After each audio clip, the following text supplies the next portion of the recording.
Hello everyone, ಎಲ್ಲರೂ ರಿಸಲ್ಟ್ಗೆ wait ಮಾಡ್ತಾ ಇದ್ದೀರ ಅಂತ ಗೊತ್ತಾಯಿತು. Direct link ಡಿಸ್ಕ್ರಿಪ್ಷನಲ್ಲಿದೆ.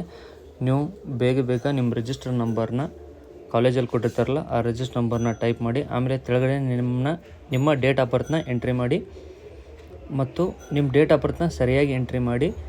For the example 16 October 2005 ಹೇಗೆ ಮೆನ್ಷನ್ ಮಾಡಿದಾರಲ್ಲ ಮೇಲ್ ವಿಡಿಯೋದಲ್ಲಿ, ಅದೇ ರೀತಿ ನೀವು ಮೆನ್ಷನ್ ಮಾಡಿ.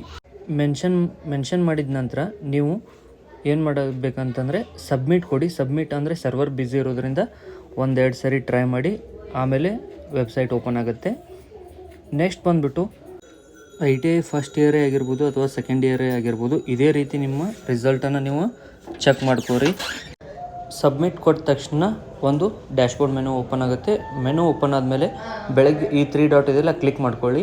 ನೆಕ್ಸ್ಟ್ ವ್ಯೂ ರಿಸಲ್ಟ್ ಅಂತ ಕ್ಲಿಕ್ ಮಾಡಿದ್ಮೇಲೆ ಸ್ವಲ್ಪ ವೇಟ್ ಮಾಡಿ, ಯಾಕಂದರೆ ಸರ್ವರ್ ಬ್ಯುಸಿ ಆಗಿರೋದ್ರಿಂದ ಎಲ್ಲರೂ ರಿಸಲ್ಟ್ಗಾಗಿ ವೇಟ್ ಮಾಡ್ತಾ ಇರ್ತೀರಿ. ನೆಕ್ಸ್ಟ್ ಲೋಡ್ ಆಗ್ತಾ ಇದೆಯಲ್ಲ, ಪ್ಲೀಸ್ ವೇಟ್ ಅಂತ ಸ್ವಲ್ಪ ಹೊತ್ತು ಕಾಯಿರಿ. ಅದಾದಮೇಲೆ ನಿಮ್ಮ ರಿಸಲ್ಟು ಓಪನ್ ಆಗುತ್ತೆ. ಓಪನ್ ಆದ ತಕ್ಷಣ ಪ್ರತಿಯೊಂದು ರಿಸಲ್ಟು ಮೆನ್ಷನ್ ಮಾಡಿದ್ದಾರೆ. ಫಾರ್ ದ ಎಕ್ಸಾಂಪಲ್ ನೀವು ಮೇಲ್ಗಡೆ ನೋಡ್ತಾ ಇದ್ದೀರಲ್ಲ ಅದೇ ರೀತಿ. ಇದು ಓಪನ್ ಆದ ತಕ್ಷಣ ಲಾಸ್ಟ್ಗೆ ವ್ಯೂ ರಿಸಲ್ಟ್ ಅಂತ ಕ್ಲಿಕ್ ಮಾಡಿ. ಆ ಕ್ಲಿಕ್ ಮಾಡಿದ ತಕ್ಷಣ ನಿಮ್ಮ ರೋಲ್ ನಂಬರು, ಟ್ರೈನಿ ನೇಮು ಮತ್ತು ಟ್ರೈನಿ ಟೈಪು ಮತ್ತು ನೇಮ್ ಆಫ್ ದ ಕಾಲೇಜ್ ಕೋಡು ಎಲ್ಲ ಬರುತ್ತೆ ಈ ರೀತಿ.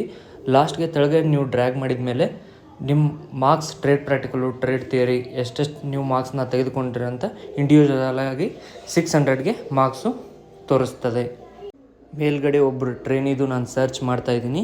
ಅದೇ ರೀತಿ ನೀವು ಸರ್ಚ್ ಮಾಡಿದ್ರೆ ನಿಮ್ಮ ಮಾರ್ಕ್ಸ್ ಈ ರೀತಿ ತೋರಿಸುತ್ತೆ. ಮ್ಯಾಕ್ಸಿಮಮ್ ಮಾರ್ಕ್ಸು ಮತ್ತು ಮಿನಿಮಮ್ ಮಾರ್ಕ್ಸು ನೀವು ಟೋಟಲ್ ಎಷ್ಟು ತೊಗೊಂಡಿದ್ರಂತ. Thank you for watching. Please subscribe and share the video maximum.